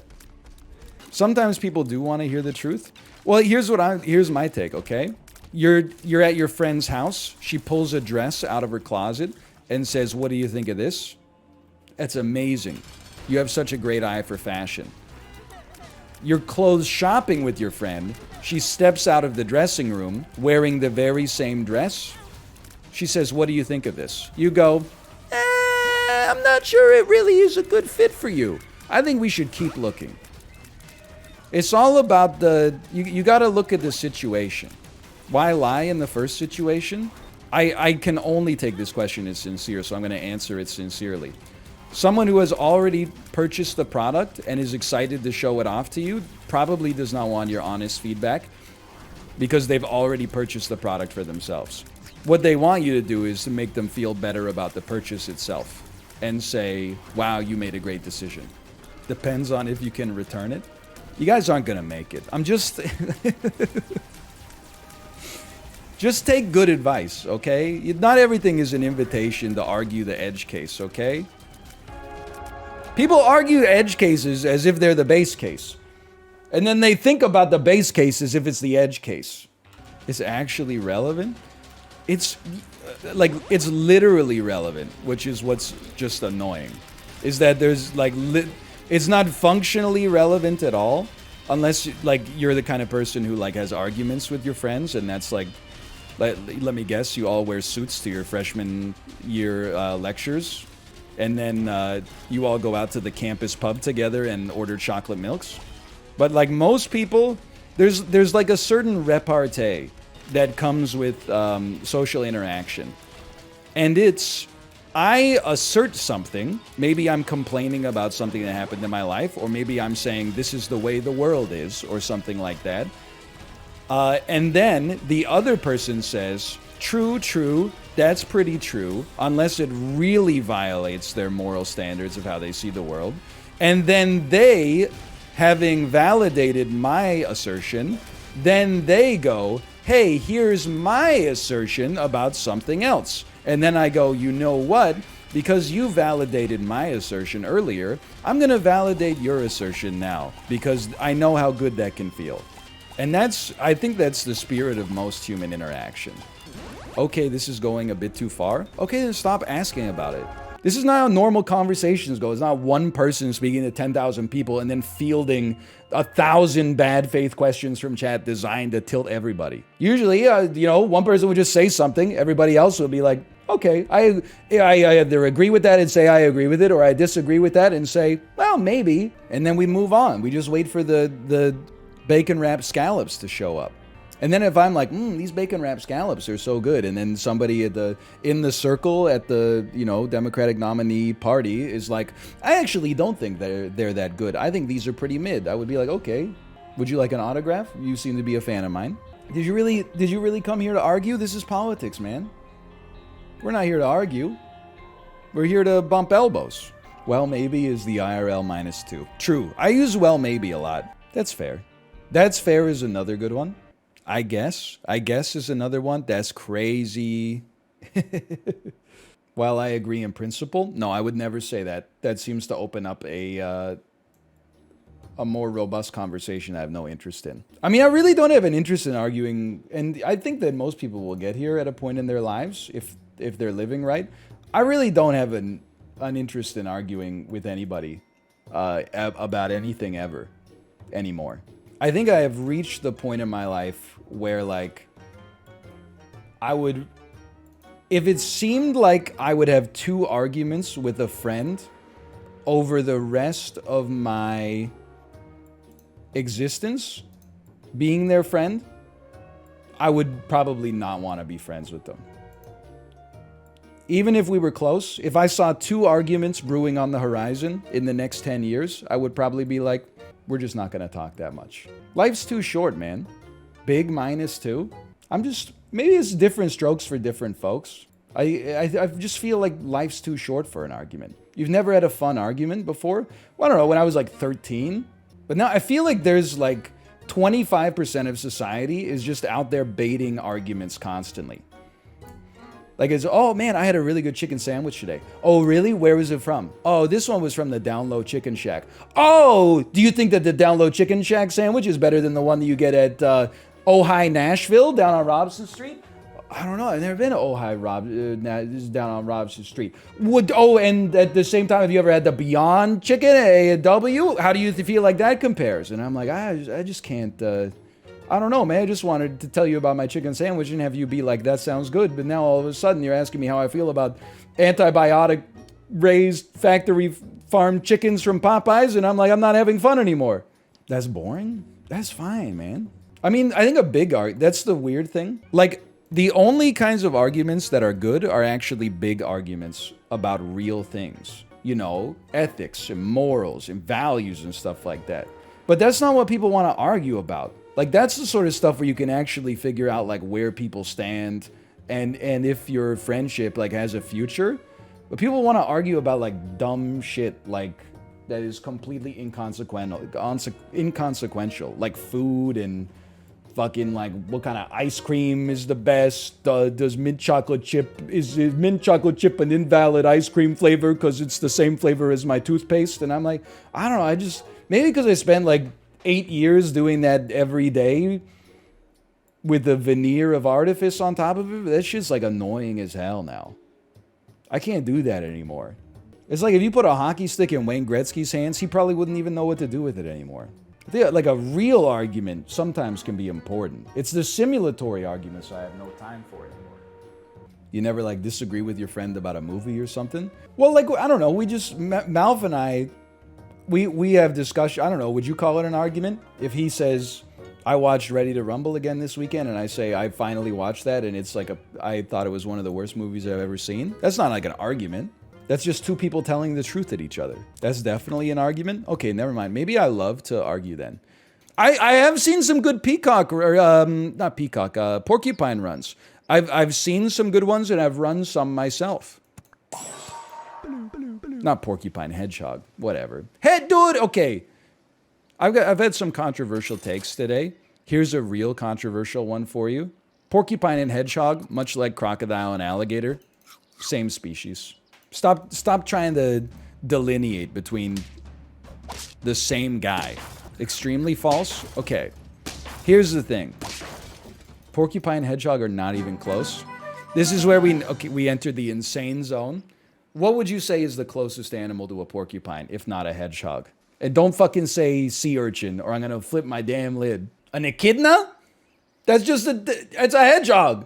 Echidna, hedgehog, whatever the hell miles per hour is. Well, he's like a 2-tailed fox or something like that. They're all in this sonic envelope, man.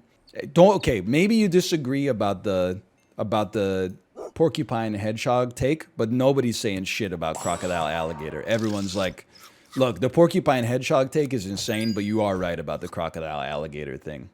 Yes, true. So, okay, and Lee, if we could agree on 50% of things, that's fine. I'm so sick of, like, I go, like, this is an alligator, and then, actually, it's a crocodile. Actually, they're the fucking same. They're synonyms. Who cares? There shouldn't be, if one's bigger than the other one, it shouldn't be crocodile alligator. It should be like crocodile, giant crocodile. That's how we do that. Squid, giant squid. We have like so many words that we could use in society. Pony, giant pony. Well, I mean, that's honestly part of the shit that bothers me. How'd you get so strong? Holy cow. Is that I always thought a pony was just a baby horse. And then it turns out that actually a pony is like a different species altogether that looks exactly the same as a horse, but is just smaller. So it's the crocodile alligator shit again. I really think that you should just be calling that like a mini horse or something. Or even like, I don't know if they called it like a big dog. They have different evolutionary histories. Yeah, but like nobody cares. I say that with a lot of reverence for evolutionary science as someone who holds an undergraduate degree in biology from one of Canada's top undergraduate institutions as of 2006. But like nobody's like, oh, we have to preserve the naming integrity so people know the evolutionary history of the damn pony. Nobody cares, man. Look, we lived. What about apes? Well, now we're getting a little bit more into the weeds. I think that because we're humans and we're the species that is making the names, we should have a human-centric model for naming. So I think that we should just start calling it, like, gorilla should be like strong, hairy dude. And then orangutan should be like hairy, orange dude. And then like the monkeys, we call them like tiny dude with a bright red ass. I don't remember what that species is called right now, but it should be human-like creature with an insanely bright red ass, two enormously bright red butt cheeks on the back. Oh man. I couldn't hold it in. Monkeys are forest guy. We could just start calling them forest guys. There's nothing weird about it. Oh man. Mods have added permitted term ass monkey. Thank you to the mods for that one. I really appreciate that. I don't know why that was in the auto mod filtered list to begin with. I think it's algorithmically derived. No! It's not that bad. The forest guy got me good. Dude, monkeys are so funny. I love that like anytime you see a clip of a monkey, you know what's gonna happen. It's either gonna do some human shit badly, like try to ride a bicycle but like not look very normal when it does it, or it's gonna do like what human beings would do if they had no self-awareness. Is gonna like piss on another monkey or take a shit in his hand and then like smear it on the bars of the zoo. Like, is gonna grab somebody that's too close to the cage and then try to pull them inside. I was explaining the clip to Kate where the orangutan tries to pull the guy inside of the cage. And like at first it just grabs him and everyone's like, whoa, whoa, whoa, whoa, whoa, whoa. And then it like doesn't let go and the zookeeper comes in and starts like trying to kick him. But the orangutan's just like, it's still, whoa, whoa. And they just increasingly get like more and more scared as time goes on. Then the orangutan gets a second hand around the guy and they're like, ah, ah, and it starts like twisting him up against the bars. And then it just ends. Oh, I think he gets away. I mean, honestly, I bet if when you show that video to people, they're like, that's scary. I bet if you showed that video to a room full of orangutans, they would applaud like it was Morbius versus Venom. They would be like standing up on their chairs, like screaming and applauding. It would be like the most uplifting shit they'd ever seen in their whole lives. You know how relatable that would be? They would be like, oh my God, people get too close to my damn cage. I'm like, you got the whole world out there. All I got is the space in the cage. Why are you getting so close to the cage? That is good. You got me laughing thinking about an escalator full of orangutans in suits all going to see that clip at the movie theater. They would throw bananas at the screen. At that point, I mean, they're forest dudes. What do you expect? Just watch the video. That was terrifying. It's a pretty funny video. I mean, it's gotta be like one of my favorite video archetypes, which is like zoo animals getting their revenge. Or not, maybe not getting their revenge. Let's be a big rodent. But like it's a you will never get this sort of moment. And then like one day he got. Yet you don't think the kangaroo video is real? I would like to add some nuance to that. Pardon me. I would like to say that I think that the kangaroo video is real, but it looks fake. There's a subtle delineation there. I believe that it is real footage. On a logical level, I accept that it's real footage. As a person with eyeballs, it looks fake as hell. You were adamant that it was fake? Okay, and you used to like shit your pants every day for 2 years. People change. Oh, do you stand by this take that you made under duress 7 years ago with 2,000 people pressing you about it? No, fuck off. Get out of here. Close your damn NL referential spreadsheet you got open. Get a life. It's crazy, man. You were shitting your pants 5 days ago? That was for medical reasons, okay? It's illegal to make fun of me for that. I have no idea what Monkey Mondays is. I'm going to just take a stab and say that it's another Twitch streamer has a segment called Monkey Mondays. I'm going to guess that that's an atrioc thing. Am I correct or incorrect in this assessment? Nope, no, okay, it's Joel. Okay, sorry, I was slightly off. Turns out that one is Joel. Coffee cow. What the hell are you talking about?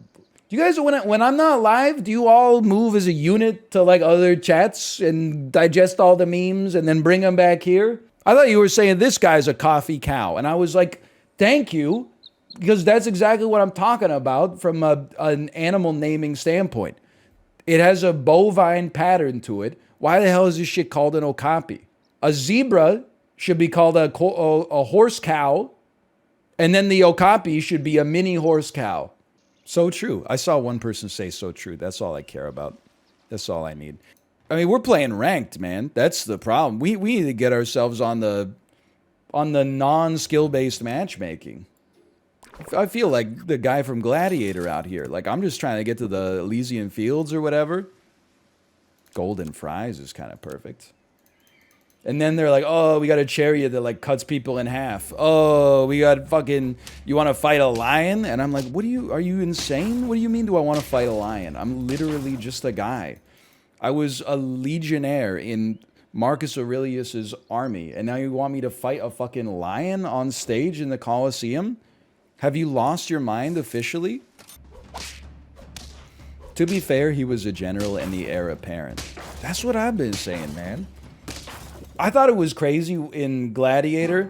You know, you watch the movie's about 9.5 hours long. You get 6 hours into it, and you're like, I don't think this was actually directed by Ridley Scott. And then they got that chariot with the sharp wheels is going around, and it slices that lady in half, or that dude in half, and they're like, and then a bunch of like white milk starts pouring out of the wound, and you're like, never mind. Ridley Scott, you done it again, man.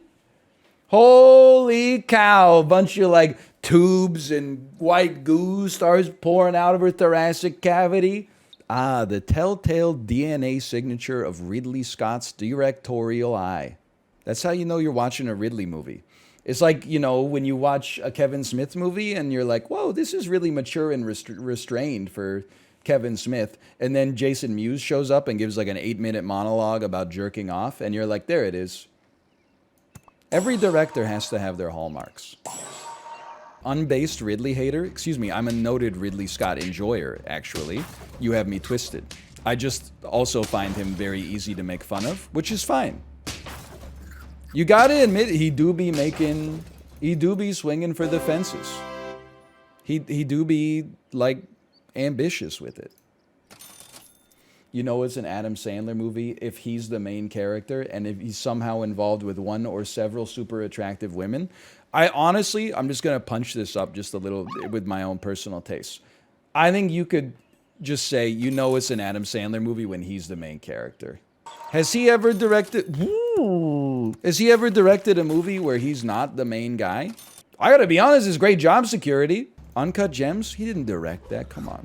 I mean, he is the main guy and he didn't direct it. It's like not even... It hits none of the criteria that I asked for. What about Dickie Roberts' former child star? Okay, I'm gonna be honest.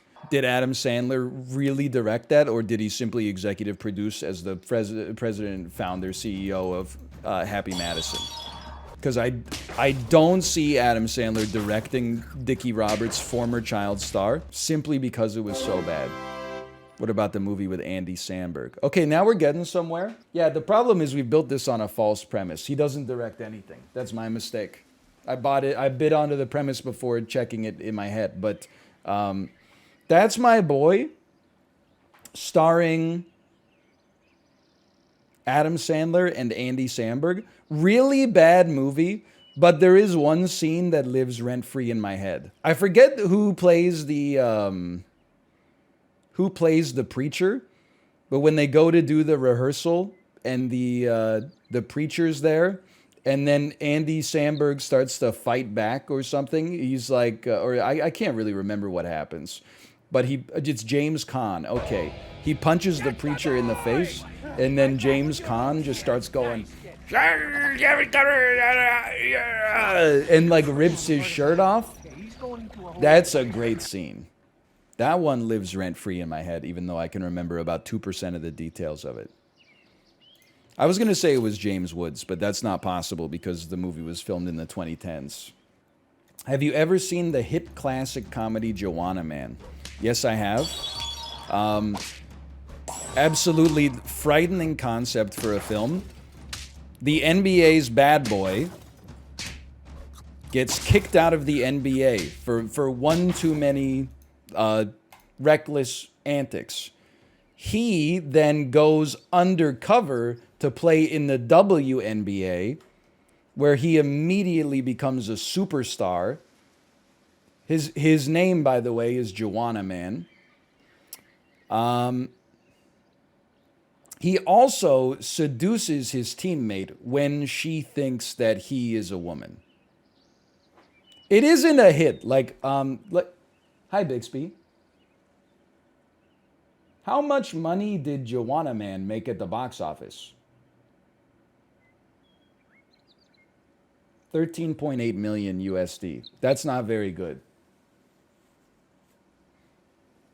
But it's more than it deserved, is the other thing. NL, were you watching Dan at the hospital yesterday? No, motherfucker, I live in Canada. We got data plans and shit. It's crazy over here. There's a telecom oligopoly. I wasn't watching Dan at the hospital yesterday. You trying to make my phone bill be like quadruple digits? Have you lost your mind? They don't have Wi-Fi in this CT scan room. Do hospitals not have Wi-Fi? I'm not connected to the free Wi-Fi in a public place. You want me to lose my entire net worth? You guys are out here raw dogging your packets out, checking your damn email, looking up your medical records on public Wi-Fi all the time. NordVPN. Okay. That security issue is basically a non-concern nowadays. Actually, that's good to know, so I can stop using my LTE at the damn hotel. Hey, NL, what do you think of the Matrix name Dashcam? I give that my seal of approval. Blitz, runner. Dashcam, driver. That's a good name. Dashcam, I need a way out of here. I'm on it. They always be saying shit like that. I'm already looking. I'm on it. 2000s is where we want to be. Why is she holding the flute? Dude, I didn't even notice when I looked at it. Doesn't she in the music video, doesn't she have like a little microphone, like a Bob Barker style microphone? I never noticed in the picture she's holding a recorder. That's so weird. I got a feeling it's got to be this, but I'm passing for now. Get that party started. What a cursed era for fashion, man. What on earth is this? Beautiful Day, American Idiot, 99 Problems, Seven Nation Army, Toxic, Fallen, Yeah, Crazy, Beautiful. Okay, I thought it was dirty. It's beautiful. They shouldn't call it the dirty era because it really is. It's a dirty, beautiful era. And that's beautiful. Get your freak on. Sorry, I thought that was Work It. My bad. He's insane. 100%. Average score 87. We could do better. Dude, I'll do 2010s music videos next, but it's going to be a shit show. I don't think I've seen a single music video in the 2010s except maybe Royals by Lorde. You know what? That's not true. What about this banger?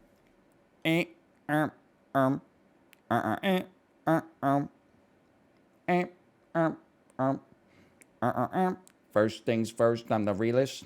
Drop it down, let the whole place feel this. And I'm still in the murder business. I can hold it down like I'm teaching lessons in physics. You should want a bad like me. Okay, sorry. I'm verifying that these are all okay. We belong together. White and Nerdy. Fell in love with the girl. Weapon of choice. Lose yourself.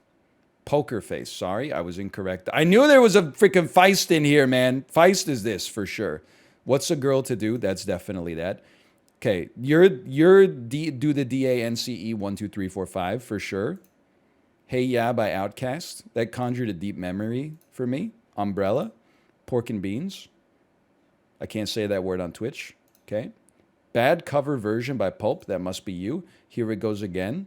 Trapped in the Closet. Since You've Been Gone. Crazy in Love. There you go. She trapped in my cadmium palace. Now, you ready to see some truly horrible results? Here it comes. 2010s music videos. I've probably seen 6 music videos in the whole decade. I know some context, though, but I'll give you the honest to goodness truth here, okay? Like, I'll give you the run-through without the context clues first, okay? So let me get you started here. This is an Ed Sheeran song. I'm going to say that this is his Pretty Little Galway Girl. This is a Lana Del Rey song. This is Gangnam Style. This is a Pharrell Williams song, which must mean that it's happy because he looks pretty happy. This is David Bowie's Black Star. This is a Rihanna song. This is Justin Timberlake. I'm going to say that it's that one that's like, I got sunshine in my pocket, gonna boo, because he looks so happy inside of a Walmart. Okay? This is a Maroon 5 song, obviously. This is Gautier's Somebody That I Used to Know. I didn't realize, dude, Gautier's the damn Joker. This is Bruno Mars. I'm going to say that this is Because Girl, You're Amazing Just the Way You Are. What is this? This is Get Lucky, but this is like the most cursed frame from a music video I've ever seen in my life. That's not right. This must be Uptown Funk. This is Cannonball. I could not tell you what this is. Maybe this is Florence and the Machine. I'm going to guess that this is Despacito. I'm just guessing. This is America. This is Taylor Swift, and I'm going to say that this is probably Shake It Off because she looks like she's gone through some emotional stuff, but she's trying to keep it together. I could not tell you what this is. I'll never watch this music video, that's for sure, but that's definitely Rihanna and Eminem. And then this is Carly Rae Jepsen, Call Me Maybe. I can do this. I could do this. Okay, ready? Moves Like Jagger, no doubt. Shake it. Oh, let's go. Love the Way You Lie. Despacito, This Is America. Rolling in the Deep, I got to pass. Shape of You. The bar is where I go. I know that one. We Found Love, that must be this. Call Me Maybe. Get Lucky. What's wrong with Pharrell Williams' head, man? It's so clearly photoshopped on this. Blank Space, okay. Wrecking Ball, also known as Cannonball. Lana Del Rey, Can't Stop the Feeling. Just the Way You Are. Oh, that's Lazarus. Sorry. Black Stars, the album. That's Gangnam Style. That's Happy. That's Uptown Funk by Mark Ronson, etc. And that's Rolling in the Deep. Well, that's a quick 100%. Digitally remove his hat. Oh, man. What music videos of these have I seen? I've seen Somebody That I Used to Know. I've seen Wrecking Ball. I've seen This Is America. I've seen Call Me Maybe. And I've seen Gangnam Style. I've not seen any of the other videos. Okay? Let's 2010 music videos part 2. I gotta be honest, this one looks a little bit more challenging to me. It actually looks a lot more challenging to me. So I could not even tell you who this is. I think that's Taylor Swift again. I have no clue what this is. This is Sexy and I Know It. This is Lord. This is another Lana Del Rey joint. I have no idea what this is. This is Shallows from A Star Is Born. I have no idea who you are. This must be Coldplay, but for a second I thought it was Mark Zuckerberg. Okay, this is Adele. This is Rihanna. I could not tell you what's going on. I mean, they're rowing, but I don't know what else is going on here. I don't know what's going on here. I think maybe I see John Legend. This might be a John Legend joint. This is Two Phones Dancing, which means this is probably an OK Go music video. This is Blurred Lines. I have no idea what this is. This is a Lady Gaga joint. And this is another Ed Sheeran joint. I'm going to say that this is the one where it's not He's in Love with the Shape of You. This one is probably one of the other ones. Maybe this is the House on the Hill. Heaven by Amélie Sandé. I have no clue. My Valentine by Paul McCartney.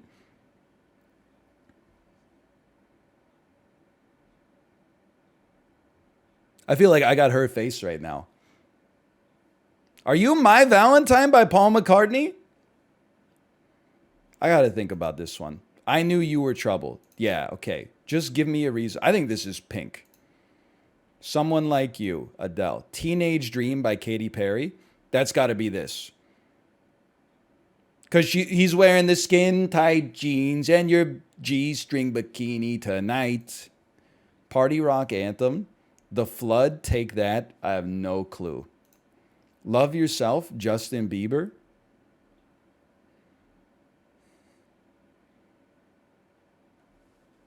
This is a problem. All of Me, John Legend. Okay. Diamonds, Rihanna. Magic, Coldplay. Video Games. Clean Bandit and Jess Glynn. Are those your names in the A Star Is Born universe? Royals by Lord. That's a gimme. Perfect by Ed Sheeran. 1,000 Years by Christina Perri. Blurred Lines. Chandelier. Okay, that is actually you. Okay, Shallow. Heaven by Amélie Sandé. Which one of these fuckers is Paul McCartney's My Valentine?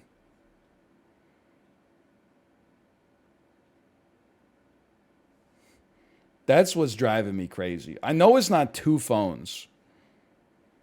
I don't think it would be Rowing. I think it might be you, but it's just weird. The Flood. Take That. This seems like an indie rock band, and maybe everybody in the indie rock band would be in the same rowing race against a team of actors or something like that. That just makes sense to me. Okay. Rather Be. Clean Bandit and Jess Glynn. Could you be Jess Glynn? Amélie Sandé. I think you're Amélie Sandé.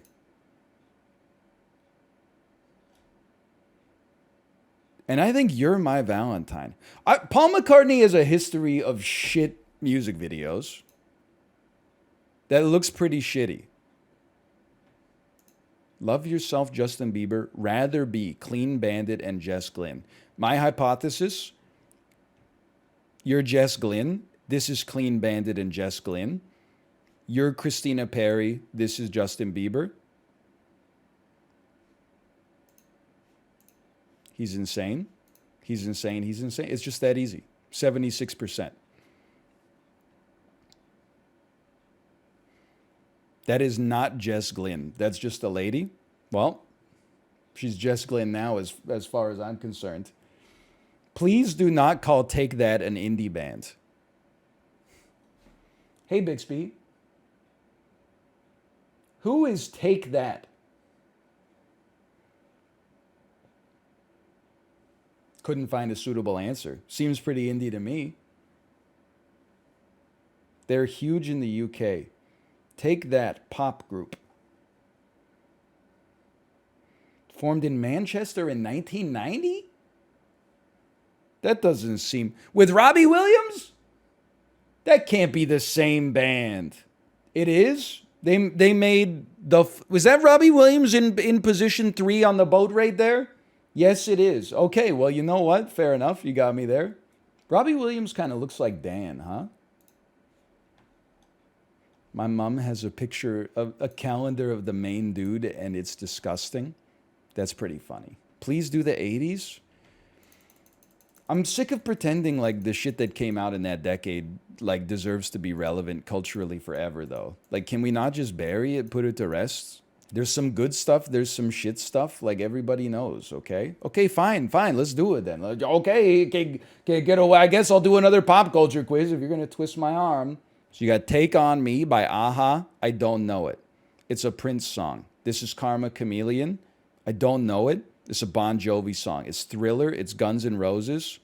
It's Eurythmics. I don't know it. This is Sledgehammer by Peter Gabriel. This is horrible.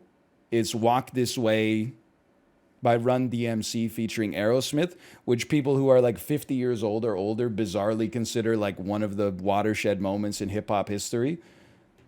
I believe this is Total Eclipse of the Heart by Bonnie Tyler. This is Everybody Wants to Rule the World by Tears for Fears. It might be Head Over Heels, I'm not sure.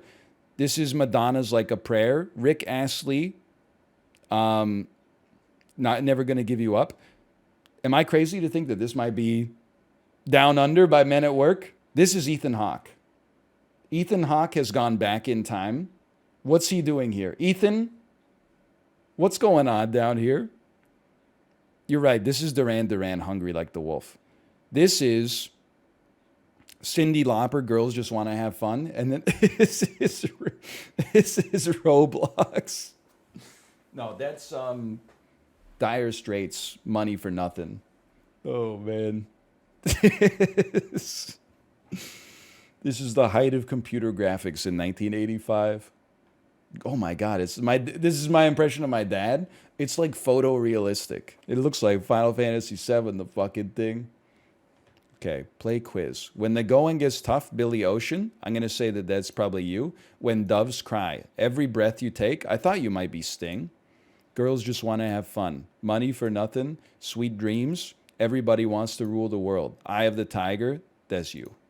Walk This Way. Run DMC featuring Aerosmith. I'd rather not. I'd rather walk the other way. That's Hungry Like the Wolf. That's Never Gonna Give You Up. Okay, Eternal Flame by the Bangles. I think it's you. Living on a Prayer. Take On Me. Like a Prayer. Sledgehammer. Sweet Child of Mine. Karma Chameleon. Total Eclipse of the Heart. Thriller. When the Going Gets Tough. Billy Ocean. Okay. There's your quick 20 out of 20. We have one more from the 1980s. We got Something by Whitney Houston. I'll tell you, this is Pride in the Name of Love. This is Addicted to Love. I don't know what this is. I think this is Tommy Wiseau. This is a Bruce Springsteen song. This is an Aerosmith song. This is a Bon Jovi song. This is White Wedding.